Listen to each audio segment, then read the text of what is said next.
Hello friends, good morning. ഒത്തിരി സ്വപ്നങ്ങൾ സീരിയലിൻ്റെ ലേറ്റസ്റ്റ് എപ്പിസോഡ് റിവ്യൂയിലേക്ക് എല്ലാ കൂട്ടുകാർക്കും സ്വാഗതം. അങ്ങനെ തന്നെ ശിവയ്ക്ക് നല്ലൊരു സംശയം തോന്നുക കേട്ടോ. ഇവരൊക്കെ പറഞ്ഞത് ശരിയാണോ?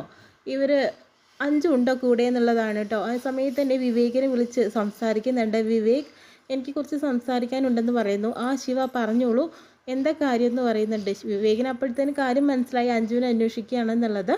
ആ സമയത്ത് തന്നെ പിന്നെ ഒരു കാര്യം കൂടിയുണ്ട്. അഞ്ചു ഉണ്ടോ എന്ന് ചോദിക്കുകയാണ്. അഞ്ചു ഉണ്ടല്ലോ, അഞ്ചു നല്ല ഉറക്കത്തിലാണെന്ന് പറയുന്നു. ആ സമയത്ത് തന്നെ ഞാൻ ഇപ്പോൾ ശിവയെക്കുറിച്ച് ഇപ്പോൾ മനസ്സിൽ വിചാരിച്ചോളൂ. എന്താ വിവേക് വിചാരിച്ചത്? അല്ല, ഇന്ന് മീറ്റിങ്ങിന് പോകണമെന്ന് പറഞ്ഞില്ലേ, അതാണെന്ന് പറയുന്നു. അഞ്ചു ഇപ്പോൾ എന്നോട് പറഞ്ഞോളൂ ശിവയുടെ കാര്യം എന്തായി എന്നുള്ളത്. ഞാൻ അഞ്ചിനെ വിളിക്കണോ? വേണ്ട വേണ്ട, എന്നാൽ ശിവ എന്തായി പെട്ടെന്ന് തന്നെ പോയിട്ട് വായോ എന്ന് പറയുന്നുണ്ട് കേട്ടോ. ആ സമയത്ത് ശിവയ്ക്ക് മനസ്സിലാവുന്നുണ്ട് എന്തായാലും മഞ്ജു കൂടെ ഉണ്ടെന്നുള്ളത്.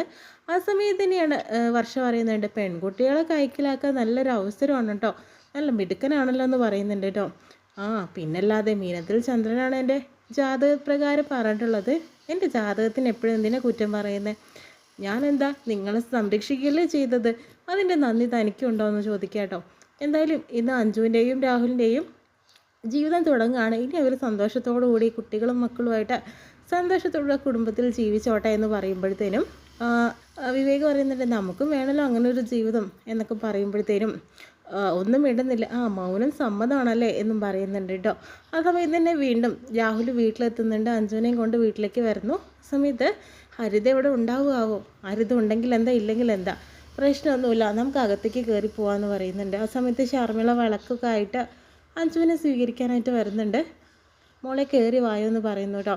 ആ സമയത്ത് നിലവിളക്കുമായിട്ട് അമ്പനാട് കുടുംബത്തിലേക്ക് അഞ്ചു കയറുന്നുണ്ട്. ആ സമയത്ത് തന്നെയാണ് വീണ്ടും ഷർമിള പറയുന്നുണ്ട്, ഹരിത എന്തായാലും ഈ സമയത്തില്ല, ഞാൻ വിചാരിച്ചു ഈ വിളക്കൊക്കെ തട്ടിത്തെറിപ്പിച്ച് അവർക്കൊരു ഷോ നടത്തണം എന്നുള്ളത്. രാഹുൽ പറയുന്നു കേട്ടോ.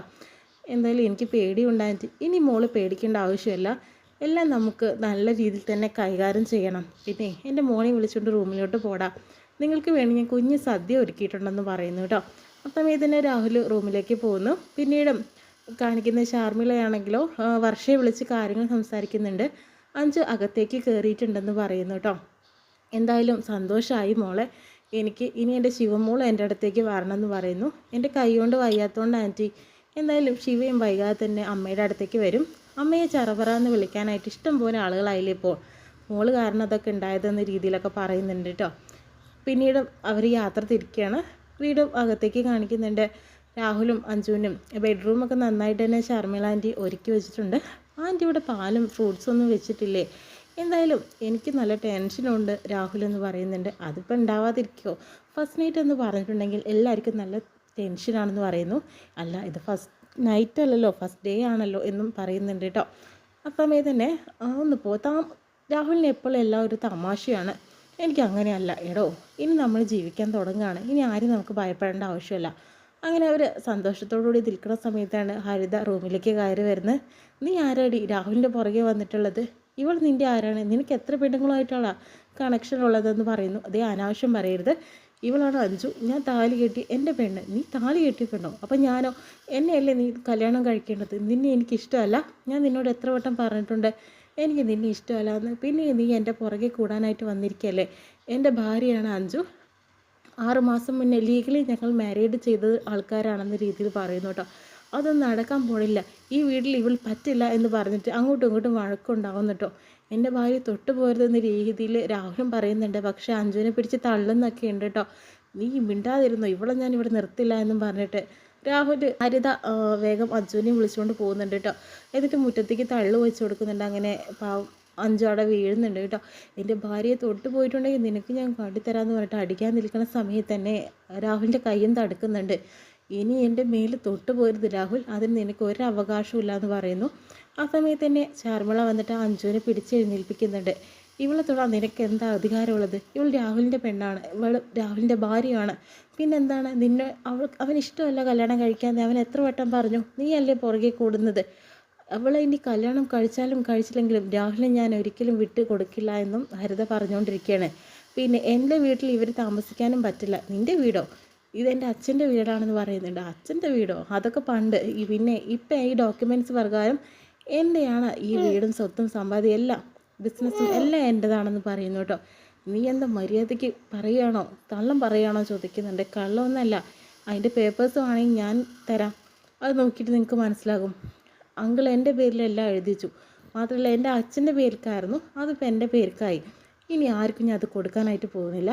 എൻ്റെ ഔദാര്യത്തിൽ നിൽക്കാൻ പറ്റുന്ന ആൾക്കാർ മാത്രം ഇവിടെ നിന്നാൽ മതി, അല്ലാത്തവർക്ക് ഇറങ്ങിപ്പോകാമെന്നും പറയുന്നുണ്ട് കേട്ടോ. ആ സമയത്ത് തന്നെ ഇവളെ ഞാൻ ഇവിടെ കയറ്റില്ല, മര്യാദയ്ക്ക് പൊയ്ക്കുമെന്ന് പറയുന്നു. എൻ്റെ അച്ഛനെ ചതിച്ചിട്ട് നീ അതെല്ലാം കൈക്കലാക്കി, നിന്നെ ഞാൻ വെറുതെ വിടില്ല, ഇതെൻ്റെ അച്ഛനെ ഞാൻ അറിയിക്കും എന്ന രീതിയിലൊക്കെ പറയുന്നുണ്ട്. എന്ത് വേണമെങ്കിൽ ചെയ്തോ, ഇതെൻ്റെ കൈക്കലാക്കി നിങ്ങൾക്ക് കിട്ടാനായിട്ടും പോകുന്നില്ല, മര്യാദയ്ക്ക് ഇവിടുന്ന് ഇറങ്ങിക്കോളാൻ പറയുന്നു കേട്ടോ. എന്തായാലും എൻ്റെ ഭാര്യയെ പെരുവഴിയിലാക്കാൻ ഞാൻ സമ്മതിക്കില്ല, ഞാൻ ഇവിടെയും കൂട്ടിക്കൊണ്ട് പോവാണെന്ന് പറയുന്നു.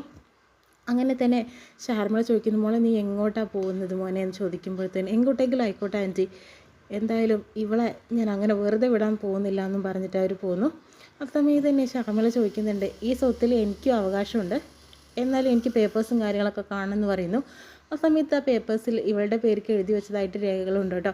ആ സമയത്ത് ഇതൊക്കെ ചതിയിലൂടെ നീ കൈക്കലാക്കിയതാന്ന് പറയുന്നുണ്ട്. ഒരു രാജ്കുമാർ അദർവേൾഡ് എന്ന പേരിൽ സ്വന്തം ഏട്ടനെ നിങ്ങൾക്ക് ചതിക്കാൻ സാധിച്ചുവെങ്കിൽ ഒരു ബ്ലഡ് റിലേഷനും ഇല്ലാതെ എനിക്ക് എത്ര ഈസി ആയിട്ട് അയാളെ ചതിക്കാൻ സാധിക്കും. ഇനി കൂടുതൽ സംസാരിക്കേണ്ട, മമ്മിക്ക് അടങ്ങി ഒതുങ്ങി നിൽക്കാൻ പറ്റുവാണെങ്കിൽ മാത്രം ഇവിടെ നിന്നാൽ മതി, അല്ലെങ്കിൽ മമ്മിക്കും പോകാം എന്നും പറയുന്നു കേട്ടോ. ആ സമയത്ത് രാഹുൽ എന്തായാലും അഞ്ജുവിനെയും കൂട്ടിയിട്ട് ഒരു അമ്പലത്തിൻ്റെ അവിടേക്ക് വരുന്നുണ്ട്. എന്താ ചെയ്യുക രാഹുൽ, നമ്മൾ ഇനി എങ്ങോട്ട് പോകും എന്ന് പറയുന്നുണ്ട്. എന്താ തീരുമാനിച്ചിട്ടില്ലടാ, ഇനിയിപ്പോൾ എന്താ ചെയ്യുക, തന്നെ ഞാൻ അവിടെ നിന്ന് ഇറക്കി കൊണ്ടുവന്നു, പിന്നെയും നിന്നെ പെരുവഴിയിലേക്ക് നിർത്തേണ്ട യോഗ്യതയാണല്ലോ എനിക്ക് വന്നത്, എന്ത് ചെയ്യാനാണ്, അന്ന് നിന്നെ എങ്ങനെ തന്നെ ചെയ്തത്, ഇപ്പം എൻ്റെ വീട്ടിലേക്ക് കൂട്ടിക്കൊണ്ട് വന്നിട്ടും ആ വീട്ടിൽ വെച്ചിട്ടും ഇങ്ങനെ തന്നെയല്ലേ സംഭവിച്ചത്, എന്നോട് നീ ക്ഷമിക്കില്ലേ അഞ്ജു എന്ന് ചോദിക്കുമ്പോഴത്തേ, രാഹുൽ നീ എന്ത് പറഞ്ഞാലും നിൻ്റെ കൂടെ ജീവിക്കണമെന്നൊരൊറ്റ ആഗ്രഹം മാത്രമേ ഉള്ളൂ എനിക്ക്, അത് ഞാൻ എവിടെയാണെങ്കിലും എനിക്ക് കുഴപ്പമൊന്നുമില്ലടാ എന്ന് പറയുന്നുണ്ട് കേട്ടോ. ആ സമയത്ത് ആൻറ്റി എന്തെങ്കിലും അവൾ ചെയ്യോ, പാവം ആൻറ്റിക്ക് എന്ത് തോന്നിയിട്ടുണ്ടാവും, പാവം നീ ആൻറ്റി ഒന്ന് വിളിച്ച് നോക്കുമെന്ന് പറയുമ്പോൾ ആൻറ്റി തിരിച്ചിങ്ങോട്ട് വിളിക്കുന്നുണ്ട്. മോനെ ഞാൻ ഡോക്യുമെൻറ്റ്സ് എല്ലാം കണ്ടു, സത്യം പറഞ്ഞിട്ടുള്ള അവളുടെ പേർക്കാണ് എല്ലാ സ്വത്തും സമ്പാദ്യമൊക്കെ, ഏട്ടന് എങ്ങനെ ഈ ചതി പറ്റിയെന്ന് അറിയില്ല, അവളെല്ലാം നേടിയെടുത്ത് കഴിഞ്ഞിരിക്കുകയാണെന്ന് പറയുന്നു. അഞ്ജുവിനെയും കുട്ടി നീ എങ്ങോട്ട് പോവടാ, ഏതെങ്കിലും ഒരു ഫ്രണ്ടിൻ്റെ വീട്ടിലേക്ക് പോകണം ആൻറ്റി, അവളെ വെറുതെ വിട്ടാൽ പറ്റില്ലല്ലോ, എന്തായാലും മോനെ നീ അവളെ നോക്കിക്കോണേന്ന് പറയുന്നു കേട്ടോ. ആ സമയത്ത് വീണ്ടും രാഹുൽ പറയുന്നുണ്ട്, തനിക്ക് വിഷമമുണ്ടോടോ, എനിക്ക് വിഷമമൊന്നുമില്ല രാഹുൽ, ഞാനില്ലേ രാഹുലിൻ്റെ കൂടെ, പിന്നെ എന്താ നമുക്ക് ഒരുമിച്ച് തന്നെ മുന്നോട്ട് പോവാം, എന്തായാലും ഹരിതയുടെ ഈ കള്ളത്തരം കള്ളക്കളിയൊന്നും നമ്മുടെ അടുത്ത് വില പോവില്ല, അവൾ ഈ ചതിക്കപ്പെട്ടത് അവളിലൂടെ തന്നെ നമുക്ക് തിരിച്ച് നേടിയെടുക്കണം, അതിന് രാഹുലിൻ്റെ ഒപ്പം ഞാനും ഉണ്ടാവും, രാഹുൽ ഒരിക്കലും വിഷമിക്കേണ്ട കാര്യമില്ല കേട്ടോ, എനിക്ക് മനസ്സിലാവുന്നതാണ്, അതുകൊണ്ട് തന്നെ ഇനി നമുക്ക് പിന്നീടുള്ള കാര്യങ്ങൾ തീരുമാനിക്കണമെന്നും അഞ്ജു പറയുന്നുണ്ട് കേട്ടോ. ഒരുപക്ഷെ അഞ്ജു വീണ്ടും തന്നെ ജാൻസി വില്ലയിലേക്ക് തന്നെ തിരിച്ചു പോകുന്നുള്ള കാര്യത്തിൽ സംശയമില്ല, അവർ തിരിച്ചു വരുമ്പോൾ അതായത് അതുപോലെ തന്നെ വർഷയും അതിനുശേഷം തന്നെയായിരിക്കും ഇനി ഇവരുടെ തിരിച്ചടി എല്ലാം തന്നെ കേട്ടോ. ഇത്രയും കാണിച്ചുകൊണ്ട് ഇന്നത്തെ എപ്പിസോഡ് വിശേഷം കഴിയുന്നത്.